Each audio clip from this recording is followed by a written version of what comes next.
Starting today, this is the house for me and Bob, she announced.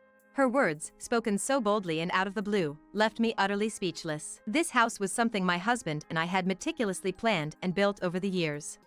We were finally looking forward to a tranquil and peaceful retirement life in this quiet piece of land. What on earth are you talking about? I asked in disbelief. Well, haven't we been living together all this while? As your son's wife, it's only natural that I live here. She spoke, as if it were the most obvious thing in the world. Yes, we had indeed been living together, but the countless troubles she had caused over the years were immeasurable. I had been planning to cut ties with her as we moved to this new place. So, where's my room? She cheerfully asked, prancing around a certain room like an overexcited child. I'll be taking the largest room. Old folks like you don't really need such a big space, do you? She added. Taken aback, I replied without thinking. What? You don't have a room here? What? She exclaimed, her eyes wide in surprise. It appeared she genuinely believed she would be living in this new house. Well, if you really want to live here that much, I responded. My words seemed to have struck a nerve as she turned beet red and angrily confronted me. Even after showing her a suitable living space, she seemed unsatisfied. I had made up my mind I was going to get back at this self-centered, greedy daughter-in-law of mine. My name is Catherine Sanders. Until recently, I was working as a caregiver. After retiring in my 60s, my husband, who also retired around the same time, and I have been enjoying our peaceful days together. It was in my late 20s when I married my husband and gave birth to our son. Despite our busy lives, we worked together to manage household chores and child-rearing, which was quite enjoyable. Perhaps because of the ample love we showered on him, our son grew up to be a kind and considerate young man, just like his father. After getting into a prestigious university, our son landed a job in a major corporation and has been doing well. Now in his 50s, he remains as caring and thoughtful as ever. He always cares for us, and we all support each other without intruding too much into each other's lives. It was when our son was in his 40s that he brought home the woman he wanted to marry. The woman came across as friendly and seemed like a confident person who wouldn't shy away from meeting new people. My husband and I had an enjoyable conversation with her and thought we could rest easy with such a responsible daughter-in-law. However, we realized that this was just a facade after she married our son. Our daughter-in-law turned out to be very self-centered and selfish. After marriage, they started living with us, and her behavior became increasingly problematic. Furthermore, she was constantly demanding something from us, which was exhausting for both my husband and me. Hey Mrs. Sanders, can you lend me some money? We don't have enough disposable income because Bob's earnings are low. Our daughter-in-law, who had been so amiable at our initial meeting, began to make outrageous demands as soon as she married our son. I regretted giving them permission to marry. If I had known she was like this, I would have definitely said, you should reconsider. Listen here, Linda. Most people don't squeeze their in-laws for money. You should resolve your issues between you and your husband. When I replied calmly, my son's wife, Linda, began to yell as she usually does. Don't you care that I'm in trouble? This is why I can't stand old-fashioned people like you. Aren't you getting enough money for living? You're being supported by my son's earnings, so if you want to spend money freely, why don't you get a job? Enough. I don't want to hear your nitpicking anymore. Linda continued to insist on borrowing money, despite knowing she always loses to my sound arguments. Living under the same roof and dealing with her rude behavior every day is utterly exhausting. Linda is a stay-at-home wife, but does not lift a finger around the house. Despite Bob working hard and bringing in the income, all she ever does is complain about the house being too dirty and unbearable. Though she's Bob's wife, I'd reached the end of my rope with her. Since Linda moved in with us, our lives have been continuously disrupted. Even though she has a husband, she takes it for granted that she can play around until the early hours of the morning. She would be on the phone loudly, even late at night, or would act self-centered towards me while I'm preparing meals, like saying, I want to eat meat today. I doubt even a teenager would act so arrogantly. My husband and I felt it was ridiculous to cater to Linda, who is, after all, an outsider to us, and there were times when we would just leave the room without engaging with her. We saw no need to bend over backwards for such a disrespectful person. However, Linda seemed displeased with our attitude, and there were instances where she would throw tantrums in anger. She has a troublesome nature, acting out and causing havoc when things don't go her way. It seemed that even Bob was worn out dealing with such a wife. Mom, Dad, I'm sorry. If I'd known she was like this, we wouldn't have moved in together.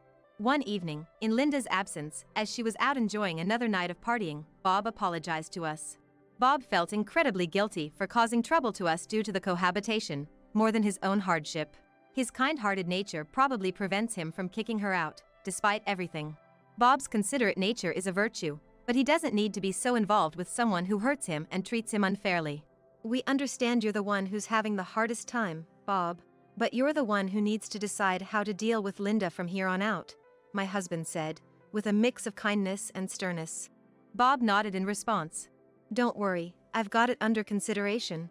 With that little push from my husband, it seemed like he had made up his mind about something. Unaware that she was being treated as a problem in this house, Linda was out partying again that night. Is it true you guys are building a new house? She asked us out of the blue one day. We're currently living in a house that's about 70 years old. My husband and I had been planning for years to use our savings to build a new house when we retire. When we first met, I mentioned it, but it seemed like Linda didn't really listen, as she reacted as if hearing it for the first time. In reality, the construction is nearly complete, and we're even packing for the move, but we felt no obligation to tell Linda. Yeah, so what? I responded curtly. Upon hearing my reply, Linda began to pound on the table in protest. Why are you building a house for yourselves when you won't be around for much longer? You should build a house for Bob and me. We might even have a child in the future, and we don't have our own house yet. Isn't it only fair that you provide at least the down payment? Her demands were unbelievable. It's true that sometimes parents provide the down payment when their child buys a house. But I hadn't heard anything about Bob and Linda planning to buy a house. And both Bob and Linda are already in their 50s. I had heard they had no intention of having children and they were both okay with it, so I was surprised to hear her use that as a bargaining chip. You said you weren't planning on having kids. And whether or not you have children, you and Bob are fundamentally the ones who should bear the cost of building a house. Do you think all parents should provide the down payment? At my words, Linda's face turned beet red. It seems that Linda is angry because she was told the truth. It's so unfair that you get to live in a new house while we don't. After throwing out that inexplicable parting shot, Linda stormed upstairs. I'm the one who's furious, being asked for money when they have no plans to buy a house. All Linda wants is to find a way to extract money from us. I'm sure she doesn't have the slightest intention to use the money she gained for her life with Bob. Both my husband and I had grown weary of dealing with selfish Linda. We decided that, once we moved to our new home, we'd finally sever all ties with her. A few weeks later, our new house was completed and we, along with my husband, started to prepare for our new life by sending over our belongings. Because we were already physically drained, we had the movers and Bob assist us and steadily progress was made. We had finally managed to get the home we had dreamed of living in for years, just for my husband and I. The realization that we had achieved this in our golden years filled us with a deep sense of satisfaction. However, our tranquility was shattered when an unexpected visitor appeared. It was Linda. Congrats on your new home, she said. We were surprised to see her there, even Bob was taken aback. We hadn't told Linda about our new location, nor about our moving plans. We assumed she must have followed us here when we left home, her actions leaving us with an unsettling feeling. Moreover, Linda had brought a large suitcase and a duffel bag with her, apparently lugging all of it all the way here. We soon understood why. Starting today, this is mine and Bob's house too, she exclaimed. I was shocked by Linda's audacious statement. This was the home my husband and I had planned and built for years, where we intended to spend our twilight years in peace. But it seemed like Linda was planning on living here. What are you talking about? I asked. Well, we've been living together up until now, right? So, it's only natural for me, as your son's wife, to live here too, right? Linda said it as if it's the most natural thing in the world. Why, after all the trouble she's caused us over the years, did she think she could just impose on us like this? The annoyances Linda has caused are too many to count, and we were planning to cut ties with her during this move. So, where's my room? As she rudely barged into our new house and wandered around, both my husband and I found our expressions becoming more stern. Upon arriving in one of the rooms, Linda exclaimed excitedly like a child. I want this biggest room. Old folks like you don't need this much space. To this, I responded reflexively. Huh? You don't have a room here? Huh? Linda was taken aback. She seemed to genuinely believe she could move into our newly built house. Her arrogance made me infuriated. Well, if you want to live here so badly, how about this spot? I pointed to the storage space under the stairs. It was full of vacuum cleaners and various household supplies, but it had just enough space for one person. Linda blinked her eyes wide open and laughed off the suggestion as a joke. Stop kidding around. There's no way I could live there. Oh, you don't like it? Then come with me. I took Linda outside and pointed to the shed at the corner of the yard. I think that would be a perfect fit for you. In fact, it's more than you deserve. At my words, Linda's face turned beet red and she charged at me. You've got to be joking. There's no way I could live there. Enough is enough. The one who cut off Linda's shouting was Bob. Bob, always calm, had never raised his voice or yelled at anyone before. But this time, he seemed unable to hold it back anymore, pulling Linda away from me and leading her off our property. How long do you plan on causing trouble for me and my parents? You're in your 50s. Aren't you ashamed of being so selfish towards your in-laws? At Bob's justified anger, Linda's face turned an even deeper shade of red. She seemed lost for words, her mouth moving but no sound coming out. Linda, there's no place for you here. After all, you're no longer part of our family. Huh? What do you mean? As I explained in a scolding tone, Linda finally let out a bewildered cry. I'll explain, said Bob, looking at Linda with a severity I had never seen in him before. I know you've been cheating. I've hired a detective and collected evidence since your nightlife became excessive. I'm planning to divorce you. So, you're no longer part of our family. Bob spoke calmly, but I could only imagine how much pain he had been through to come to this decision. Linda had kept cheating on Bob, thinking he would not confront her, and the evidence collected was compelling. Bob had started contemplating divorce relatively early in their marriage. However, given Linda's character, he had assumed she would not agree easily. So he had gathered enough evidence to make her unable to deny it, and meticulously prepared to ensure the divorce would go through. Upon hearing all this, Linda was petrified, her mouth agape. I've told your parents about this too. My parents planned to tear down the house you used to live in. There's no place for you here anymore. What am I supposed to do when you drop something like that on me all of a sudden? She exclaimed. As an adult, you should think for yourself. Anyway, make sure you never come near our house again. Although I presume you won't have any time to spare, was the reply. Linda, who was coldly disowned by our family, remained immobile, slumped on the porch. Bob forcibly sent her away because leaving her here would cause trouble, but I didn't feel the slightest bit sorry for her. After moving to an apartment closer to his workplace, Bob initiated a divorce through a lawyer. Because of the solid proof of infidelity, there was no way Linda could escape. My husband and I proceeded to arrange for the demolition of our original family home. It seemed that Linda had plans to move into the original family home, but the demolition had begun and she was now without a place to live. We've already cut ties with Linda, and she's about to divorce Bob and become a total stranger again. Yet, her audacity to try to stick around in our house is unbelievable. She probably didn't care if others were inconvenienced as long as she benefited. However, even her own parents wouldn't forgive her for such behavior. She had tearfully turned to her parents for help, but they already knew the situation from Bob and turned her away, telling her not to rely on them only in times of trouble. Later, we received an apology directly from Linda's parents. From their worn-out expressions, we could tell they had been having trouble with her for a long time. With nowhere to turn and no savings to hire a lawyer, Linda had no choice but to accept the divorce. Bob, finally divorced, looked visibly relieved, as if a burden had been lifted from his shoulders. Linda's not working, so she's likely to have a tough time from here on out. I am so glad that I managed to divorce her. After his divorce from Linda, he no longer needed to worry about living expenses or savings and was able to focus even more on his work. My husband and I were not informed at the time, but apparently Linda was dipping into the savings account. Her extravagant spending was a concern that he might bankrupt himself. Now it seems he's living quite freely, which, as parents, is a relief. Just when we thought we could live peacefully, something happened. Linda visited our new house. When we looked at the window, we were surprised to see Linda there. She had aged significantly since the time she was married to Bob. Her hair was a mess, her skin lacked elasticity, and her clothes were shabby.